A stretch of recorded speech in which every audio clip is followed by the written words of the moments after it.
ꯑꯍꯨꯝ ꯂꯧꯔꯦ ꯃꯒꯦꯗꯤ ꯍꯥꯎꯗꯣꯏꯅꯤꯌꯦ ꯋꯥꯎ ꯑꯗꯨꯅ ꯍꯥꯎꯏꯀꯣ ꯃꯌꯥꯝ ꯁꯤ ꯐꯖꯗ꯭ꯔꯖꯦ ꯅꯪ ꯈꯣꯏ ꯆꯤꯛꯈꯤꯕꯩ ꯈꯨꯠꯁꯤꯁꯨ ꯃꯇꯨ ꯑꯇꯪ ꯁꯤ ꯀꯩꯅꯣ ꯃꯣꯔꯣꯛꯅꯤ ꯃꯣꯔꯣꯛ ꯑꯩ ꯃꯥꯒ ꯄꯥꯛ ꯃꯥꯟꯅꯕ꯭ꯔꯥ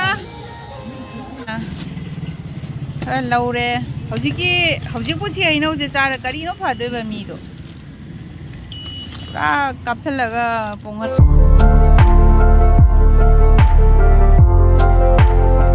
हाय मैम ngasi ब्लॉग सिदी पाउलेन मनाक चटपगी ओइना पुदुना लाए अदो ngasi से चिचेगा एगा पाउलेन मनाक चटलुनी मोय पा चटपे वारी ने अइना अइसु सुम चटनिंगी हाइदोदी मोय पाना मा चलरोगे अइ सुम चटलुरो हाइना हाय मा सुम खर चटपसे पामदबनेबा अदो मैम वखंदी खरदी नुंगाइते कइनो हाइदी ngawado मांग्रीरा फाग्रीरा लोइख्रबरा चाथोख्रबरा करीम पता लेते मैम अइना जुम अखंगवा थीबा जाबा जुम हाइफे थीबनिको अफबदी ओरको तसेमगी दुमाइना मी दुमाइ फारिदो नुंगाइते अदो अइसु खंजनबजे खर थादोबनी इसागी नुंगाइतबा टेंशन पुरमक थादो सुमाइना मीगी ओरे वाखनजे नुंगाइते आइना सुम कपी नुंसिरम लैयबा अदुदो हौजिकती थादोगे सुम वाखनसे आइनाने क्या कपत्रेबा हौजिकानदी अदु तासु नुंगी जाम नुंगाइते ngasi नुमि मरिनी सुजले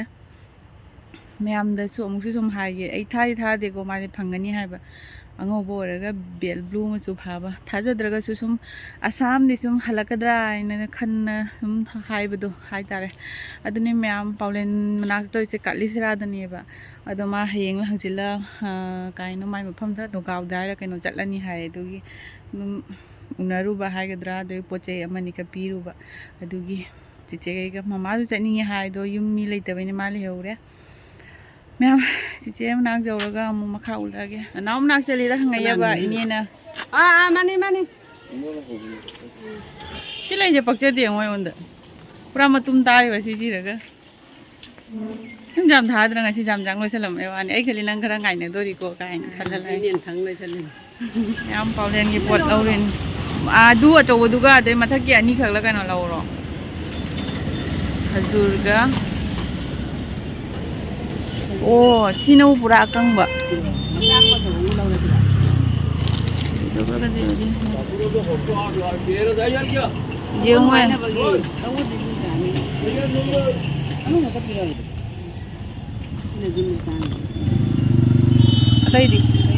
अतई हजिकी मागी चा चाबा फोन मु लौगद्रो कइनो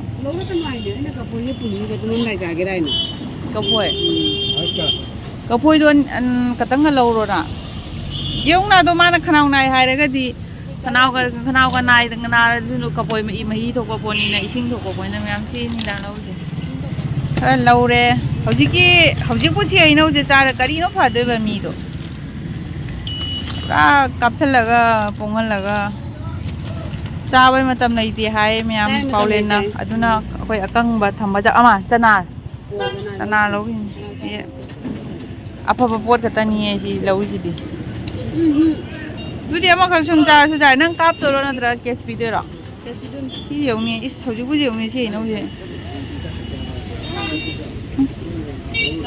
ओइ मा सि यौनी खजाय ngambi गाय दुनिया बा ओइ तुगो जई हौजिक सि चाना रुपा जाम न्याय पैकेट अमदा लो असि मसिना 200 हाइबा दु दिबा दैसे सिना फै बोरा पोलेबा म्याम ड्राई फ्रूट खतन लई लेम चाबा पोनीना हावे से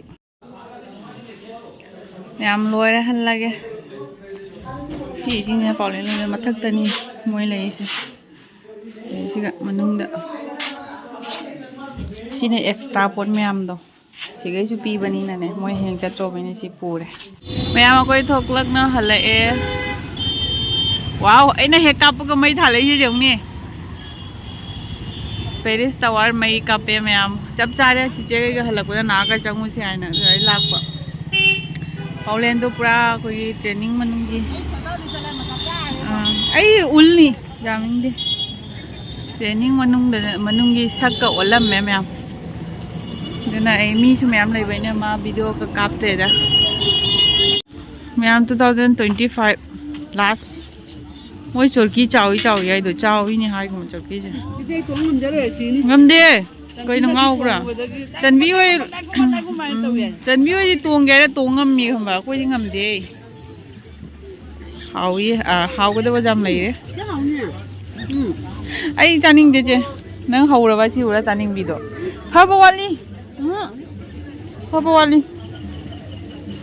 ꯑꯗꯩ ꯂꯧ ꯑꯐꯕ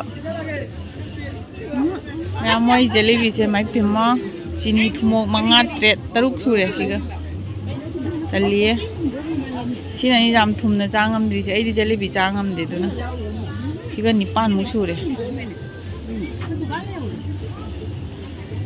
Now I tibong chawai the tani aina kapi singja. Is how ni wongi si buraje cook lao bodo. You how ni? I took a say. Myang Malli, Cinemata Chare, Roundum Taurum, Kesi, Chanadura, Sinjura Charadum, Hanidrum. I had a negangabro Haineram when in English much of the Dumcha and a Hezipajana Hainera. Jam lady. Chipajaye. No, Pamela. Yamsi to Piga, Maflarga, Conariba. I did in a paybo. Limon is in a pay. 50 I do the. She won't mola was in a bow. A quite labor open by ground from labor from the internet in a pay. Sing with my logira. She did non sticky. God, Ma do langy. Thank the window sit anything arido. Sit anything. Sienna for day. Wow, there you may love symbol gallery. City Gumman the Pajara, none month have again.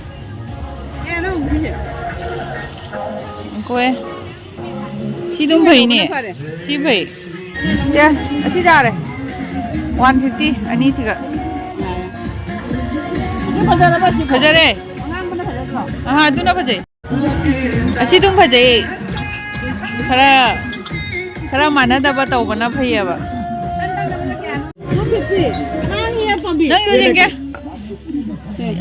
Don't hand Pajara.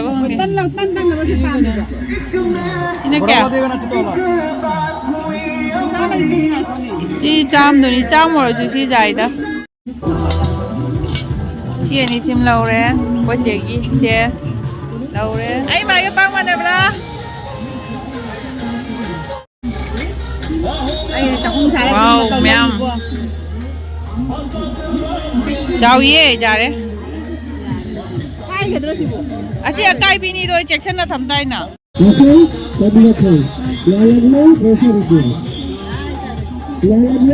Sina chaptare me ama do chongman khare lum jo lum mana sina phare me ama khoi si oi lore ma kap lo thoga asi oi lore asi phajai ne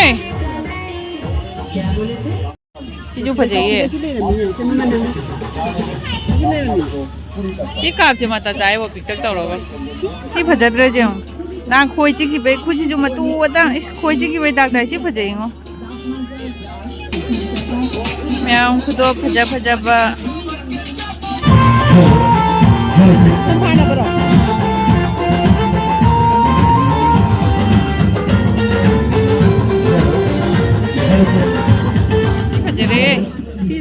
You say, Booking, I say, wow, a tongue joke, and I say, you know, wow, Bonga Pang de Meow. I put a lawyer can yango, video cap lawyer. I know you can't hear, can no much. Purple Machu, Majam Pamje, the Jikan and the Marakse. If the Mana Kona with the number. As Mam Sipaje, cream Machu, the purple Naka, yellow Naka Sali, 220. Sina 120. Hina Mutra. No loaning hero. Loaning a dick Brakalova, has an Punong de Kancheva. अरे design की पोर में मारे synonym चालीस के check कर जाओ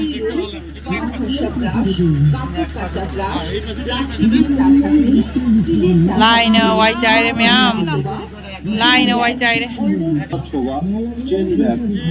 ma'am मी लेना री आई सुबह इंटरेस्ट लेते तो नहीं मुझे जेंगे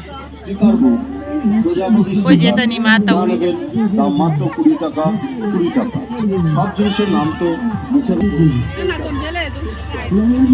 मैम बैग से तंग वीडियो काप के बैग से मी वीडियो दा काप काम ना रखते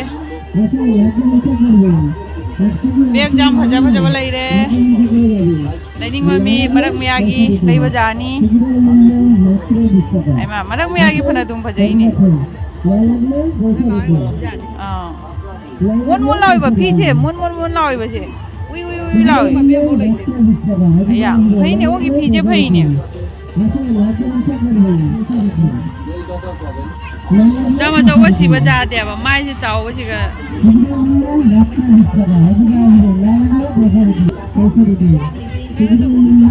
जी सिंगल सिंगल होने सिबगी नंगना पामजाबा पोट की अचार तनी हैग्रो अचार चपोन अचार वाओ सिना मंगे अचार Gay pangadro. Diba? Kay pangoy na ne. Asi mangge ni si kay no khang de. Oi ma achar hi jong ne haino achar. Kari kari achar, wagi achar, chanam achar, morok asang bi achar. Siju morok achar. Nang to jeng ke? Siju haino achar. Achar ki achar. Si kay no khang de. Medu jo mangge oi mare. E mangge de khajura. खंग दिए खजूर की बोझा लेना बड़ा खंग दिए चीनी मंगे Boro ere se. ये बोरो है वाओ मैं मंगेगी चॉकलेट मंगेगी दी हाउ बनी है या सिगा जो कनो नहीं रे वाक या सीना कइनो एलोवेरा चॉकलेट आई जल्दी मिदाई ना या फजा सब्जी रही टाइप दा सोमना मरोन अमा अक्षय कुमार ना चोंगी लोरे इसे 50 ना लास्ट ने आए 50 मैं अचार खरा लौरगा कोई जे खेती जा से तो अचार खनमंग फंगद्रे मा करम हाउ इनो आइ बसे मैं याम से नि टेस्ट तौरा जेंगे हाइबा दei lau doiba yengo nang ai di cha dam nei khang de wow hau bra moi suma cha thum bani sin da bani ado ai di ne suma cha ko chai ai keng ga drai na ne ai ki jabna mage di hau doi ni e wow du na hau ko mage na hau ni ko ai di mage cha na khara pa mi siwan lo Chikai morok ni morok online de ka kona ai mobile de ka ai ka bi ma'am सिवई लौरे लुपा जंखाई की ma'am फजबा चाखुंगी पोती सिगा लोई लेरमे आइना कोई चेतदी हाइबनी को मैम राउंड कोई लोरगा हलकपदा लौसी आइना राउंड कोई लोरा हलकपदा लौसी आरा माने हामदे लौसी हाइना ने लौसल्लाबा वाओ सिना फैने असी मैखु कारसु ने तत्लोयबा मैम पैसा थादनबा सेनफु सि पामिए ये छेनफू से मैम चांगकुन yang chana bating bo wow फजबा त मैम लुम लाउ इने आई में लागिने लाको नते पैसा का जाव दे पौलेन उनाबो लुम लाको इने ने khana badro सी चावरो फजरे सी खो मा पामनी सी उरदि सी फइए pai ye se pai ta chau चाक को पैदो सी चप चाय अदो सी चौ बोंगा वाओ फजरे सी सिगा जाम लैरमे दु सेनफू कुनो ka myam be da mine du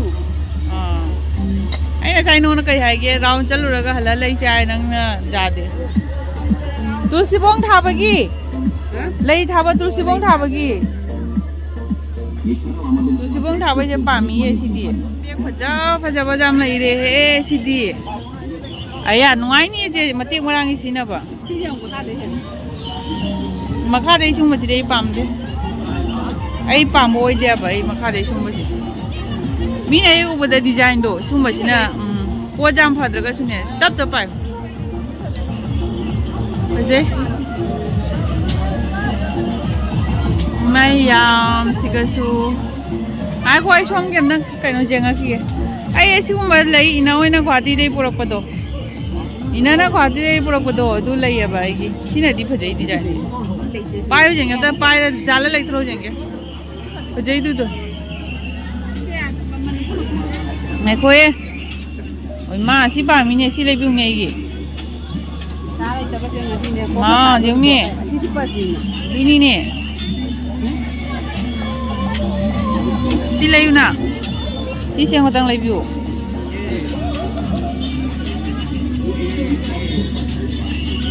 저래 지딩아 코에 땀만 타면 보통 나가게 딱 한도로 정해 만는 거 맞아 아 뚝딱이 찌엔 주자오래 싶어지 아 근데 타면 정해 신곡 밤이 이 라고 시가 본주 하바 전거냐 봐 요러 봐 찌엔 뭐 잠도 자오이 봐 만는 거 시자에 네 시가 아니 시나 뛰는 거 차이도 시가 시 옴세면 lâu 시 옴세 lâu 시장 버제 뚝딱이네 백 우보다 맞추지 오렌지기 아이디네 시 그노스나 옐로 그노스나 팜 자래 시 저기제 나 동엉거더라 오까니 아이지 저기제 동엉어스네 시라주 분시시가 이 동엉어모에 시라주 비 동엉어모 라감 비게주 아이 라감 비게주 뭐 그냥 아이 꼭지 자대바 숨어지 기예바 잠나 팔팔팔수 하이쇼 브라마 떤다 기드라 정미 마 너 동이미나 미 동어주 좀 하이드니 그리야 자노 컴기네 하우브로 아이니 라푸니나 하이미네 apa ya ini ketang tani lupa kontra eksoda nang jajan ingre semua je ai jinje amu chani keno khara jenge khara lawda lawre hojik kheche khara charage ade matungna going jumda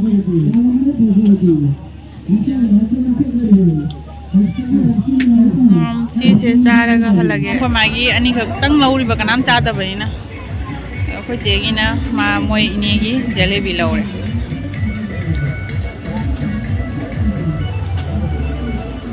제 자니 이제 아시제 우동아 보라제 이거 제 아이 खाली जेरुम हिदा जागे ma'am आईगी ngasiगी मेलागी blog से मतंग से लोइसलगे yum दमु यवरो मी purring होइता काना रे जाम नुंगाइरे हंदा pot फजब दुम जोली ma'am अदो बोरा दे लोइसलगे bye bye वरगे